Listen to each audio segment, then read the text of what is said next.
I'm Fiona Sitkin, a host of the talk show, The Bridge for Women Worldwide. Welcome to the new episode of The Bridge. I rooted the talk show in my recent book, How They Made It in America, Success Stories and Strategies of Immigrant Women, from Isabella Allende to Ivana Trump, to fashion designer Josie Natori, plus more. The focus of my books and blogs is on women achievers, women role models. Why? Because I would like many more people to hear their stories and learn from them and improve and uplift their own lives. That's why. Um, Today, we will see the new episode, and here is the title. How to be three in one, free spirit, diversity developer, and job traveler. And the guest for today's show is Sherry Snipes, founder and CEO of Global Diversity Collaborative, a consultancy. She is an American girl from Washington, D.C., originally from Ohio. I met Sherry 7 years ago at several New York City conferences, which she herself had organized. A super creative dandy and also diversity academy awards. Very, very interesting. Now, today you will learn three things. One, what cultural diversity and inclusion actually mean. Two, how our background values help us flex our can-do muscles. And three, how the free spirit actually helps us succeed in life. Our guest for today's show, Sherry Snipes, is an expert on that. Welcome to our show, Sherry. Hi, Fiona. I'm really excited to participate and contribute to the talk show and hopefully add some context to the topic as you've described it. I love the ideas and the many, many women that you've interviewed on your show. So I'm really, truly thrilled to be here. Thanks. I'm happy to see you too. Let me present you properly here at the bridge. Ladies and gentlemen, Sherry Snipes, a professional diversity developer, became part and parcel of American diversity ever since she graduated from a prestigious Hampton University School of Business, which is a private, historically Black research university in Virginia. Sherry's free spirit took her to contribute to and lead diversity and HR initiatives at the American Institute of Architects, SHRM, and Arrow Electronics with over 12,000 employees. And let me say this. Creativity is Sherry's middle name. And she was recognized for that as one of 25 influential women in business, Black women in business. And she was also featured in different magazines, including Diversity Executive. So thank you for coming to our show, Sherry. Thank you for the warm introduction, Fiona. I really appreciate it. Sure. Let us start with the following question. And the first one is directly related to the title of our show. You are a professional diversity developer of record, right? Yes. So please explain why diversity and inclusion trainings today are more important than ever in our day and time. Yeah, so there's something called the global majority, meaning that the majority of the world population are actually people of color. And in the United States, we have soon, and I believe it's within a short period of time, 2032, I believe is the most recent figure, we will be a majority minority country. And in many metropolitan statistical areas, the country is already majority minority, meaning there are more minorities in those regions than there are non-minorities. And with Right. that said, training is so critical, so that we can learn to accept each other's differences and work better together. But also because the diversity and inclusion, so when we have diverse mixes of people, Yes. it drives innovation. There's creativity. If we all think the same way and come from the same backgrounds, then there's going to be less creativity and less innovation. And I could go on and on, but it's critical that we learn how to accept our differences and learn how to work together, for many reasons, culturally, Right. business, and financial. So it's many studies on this topic. Right. And this is best done through trainings, right? People Yes. people do not learn it from, when they are born. That's not in They our blood. We need to train them. Well, we need to train them. So, ironically, what we learn from our parents and our backgrounds. And so, in basically people who haven't, who don't accept diversity, it's because of their own biases, their unconscious biases. So, Right. from birth, you learn things. You don't know anything when you're born. So you're following and you're copying and Yes. you're mimicking what your parents or your environment does. So lack of diversity and being not exposed and or treated a certain way is a mirror of your biases that are embedded Right. in your mind from a young age. And so we have to unpack those biases, and we have to unpack and help people learn to accept others that they may or may not have been exposed to. And then you have Right. the media. The media is also Uh, has driven a lot of the lack of acceptance in the past. I think the media is trying to do a better job now. For example, shows like yours. So thank you. right. Well, yeah, that's why we need more training. Thank you for clarification. I am also curious, Sherry, how you understand cultural diversity. Mhm. You may remember that I authored a book, Transformational Diversity, which is all about cultural diversity and inclusion practices. Mhm. So, what's your thinking on that? Yeah, another important aspect of diversity. It's another dimension that I don't think we talk about it enough. So I talked earlier about these biases, unconscious and other biases. Some are conscious, but our cultures are embedded in us from a young age as well, depending upon where you grew up, which country, which city, whether you grew up in an urban area or a rural area. And so Right. all of that is our culture, and it's how we learn to behave in society. So helping people to understand different cultures so that they're less afraid and less concerned. Right. Right. Yeah. Yes. So cultural diversity is an absolutely critical part of this entire discussion, because, and then if we have religion as a part of this as well, and when people don't understand differences and what it means to be different and start to accept those differences, then we have this divide that we are seeing or have seen, unfortunately, recently in the United States, with the insurrection per se. Yeah. I'm smiling, but but that's part of this lack of awareness about others and this concern, I'm going to say, about being replaced by others, as opposed to this Yeah. idea that we all belong here, and we all have a right to be here. And I'm saying here meaning the world, and not segregated, and people can live in wherever they want to live. So yeah, Yeah. lots to unpack. So, culture is the big part of the solution. Oh, absolutely, absolutely, definitely. And going back in history in the United States, we used to have this concept called the melting pot. You come Uh-huh. to the United States, and you're supposed to melt in and essentially deculturalize yourself from whatever you had learned. But that's no longer the case. Yeah.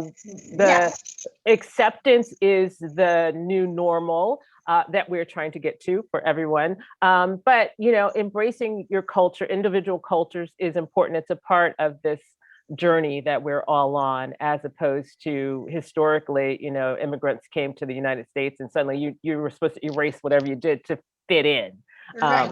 So now with this concept of belonging, you don't have to fit in, but you can come to the table being yourself and still feel like you belong here. So that's that whole process Yeah, of belonging.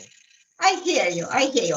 I always disliked the concept of the melting pot and always Mhm. accepted more like a salad bowl. We are good here. So, Yes, yeah. exactly. Yeah, that whole melting pot. I mean, that transcended into business, and back in the 70s and 80s when women would go to work with the blue suits and just be Right, very right, right, right. masculine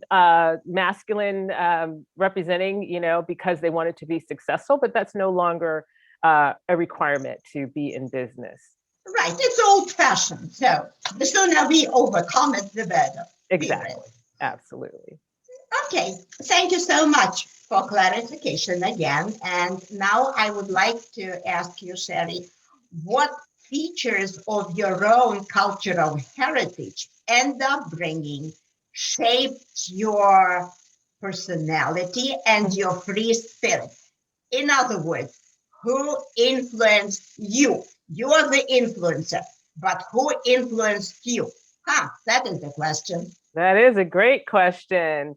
So, who influenced me? I thought about this, and my automatic response would have been my mother. And she did influence me in a lot of my fashion sense and just the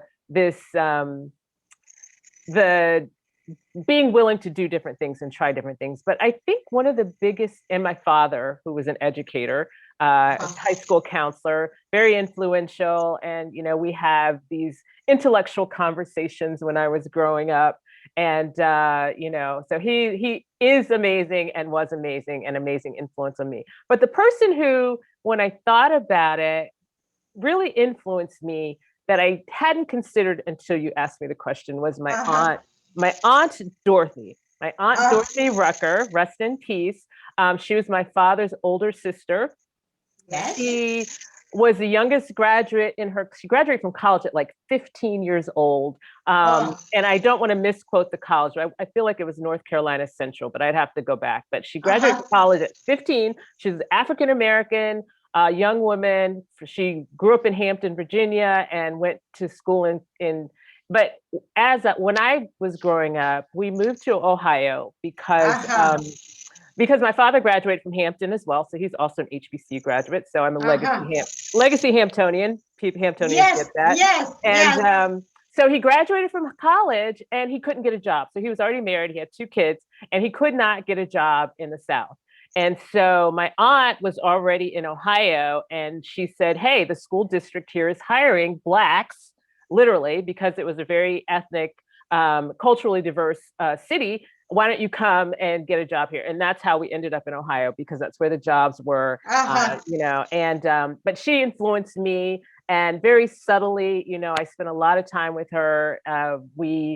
She was a home ec teacher, believe it or not, in a very, Huh. very small rural town in Ohio. And Uh-huh. one of the few Black families there, but she was highly influential in the community and remains so. So my aunt Dorothy, I have to give her lots of kudos, because Uh-huh. I hear lessons and conversations that she had with me, and not really realizing the impact that they had long term. So thank you for Yeah. asking. Thank you. So you have great heritage, Yes, the yes, heritage of influences, and you became absolutely. an influencer. Yes, thank you. Yeah. Yeah. Thank you. Thank you for sharing. Absolutely. Yeah, let us now discuss some practical aspects of your career, Sherry. I love this picture of yours, by the way. I so love this picture, for God's sake. It's amazing.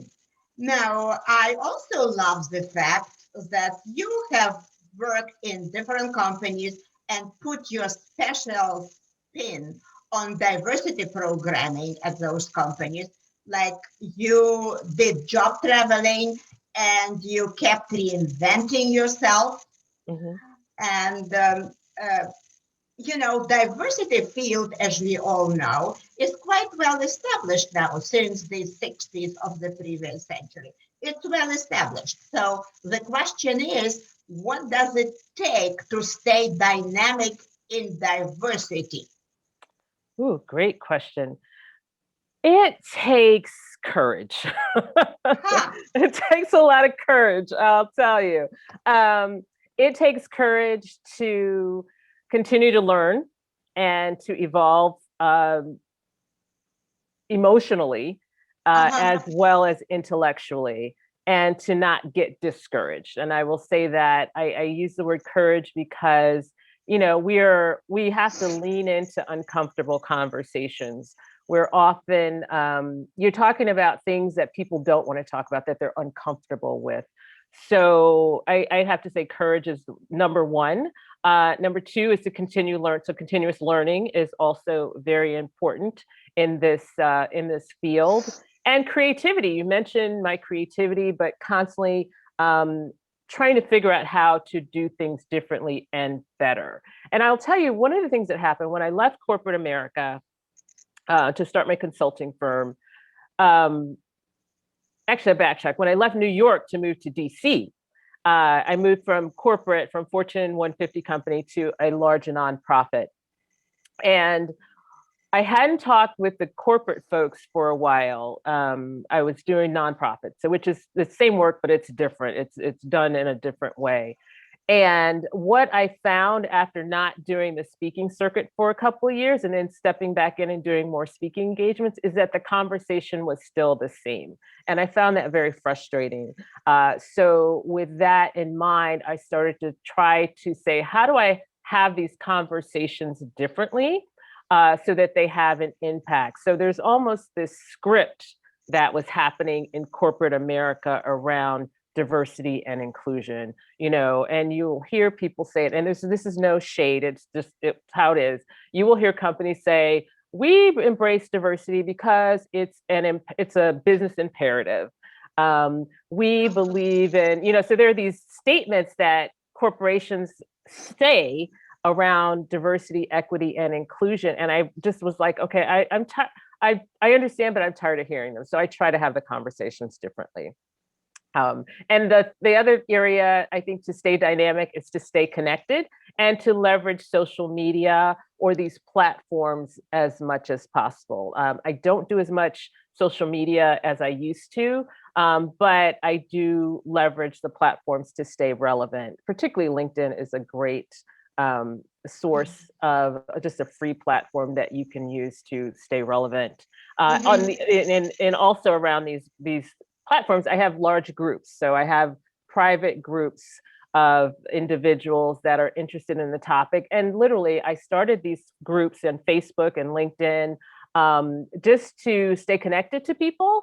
And how they've evolved is that I no longer have to implement and start the conversation. The conversations are just happening because I wanted to create this forum for conversation and discussion. So I no longer have to be the person that starts the conversation, because there's people are so comfortable in the groups and just posting what's interesting and having the conversations that it's worked in a tremendous way, particularly during the pandemic and our Yeah. current situation, so people can stay connected and have uh, important conversations Yeah.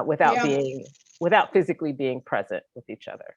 Thank you. Thank you. It's all very interesting what you are saying, and I thank you for sharing. And I would like to speak of the values now.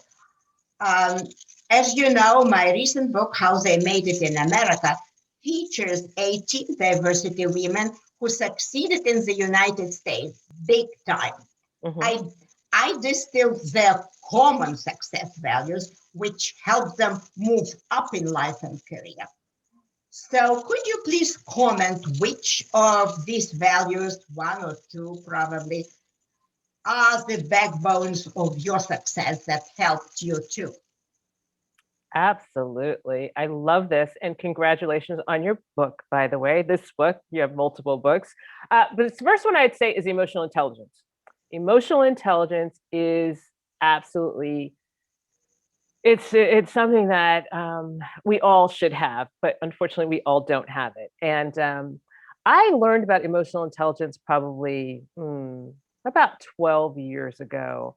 a gentleman was doing the EQI assessments at one of the conferences that I arranged. He was the speaker, and it was a global women's conference.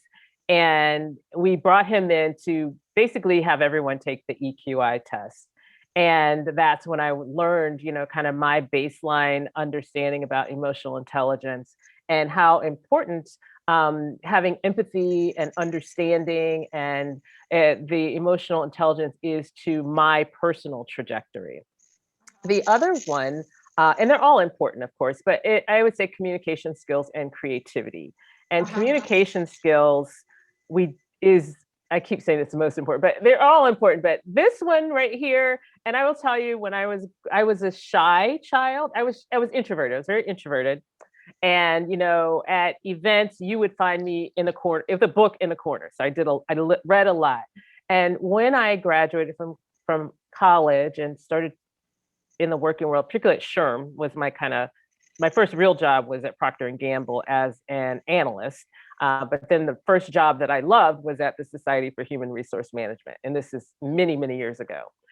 And while I was there, I knew I liked public speaking, but I knew I wasn't good at it. So I was very intentional about learning how to be a good public speaker, and as well as learning how to be an effective communicator. And I'll never forget, I joined Toastmasters, and one of our guest speakers, he said, when you are speaking in front of an audience, the things that you need to remember are to be yourself, one, know your material, and know your audience. And I live by those three rules for 30 years of my life. So emotional intelligence and communication skills and creativity, which we've already talked about. And the creativity led me to create the Dandy Awards, Diversity Academy Awards, because I felt that there was a need for some recognition around the work that many organizations and individuals are doing. I totally agree. Thank you for sharing. And I also believe, like yourself, that our background values help us flex our can-do muscles and help us in life and career. Of course, Sherry, yours is a story of serious success of diversity woman and diversity executive. And I thank you for being a role model. Now, let us sum up our conversation. I thank our audience, those who are watching The Bridge for Women Worldwide. Please subscribe to our channel. It is now 5,000 subscribers strong, so you're welcome to join the club. We can, of course, connect via YouTube when you make your comments, via my book website, fionasitkin.com, and certainly you're welcome to email me, fiona.sitkin@gmail.com. And now, Sherry and I would like to wish you all the best, being happy and healthy for years to come. I salute you. Bye-bye. Thank you. Bye.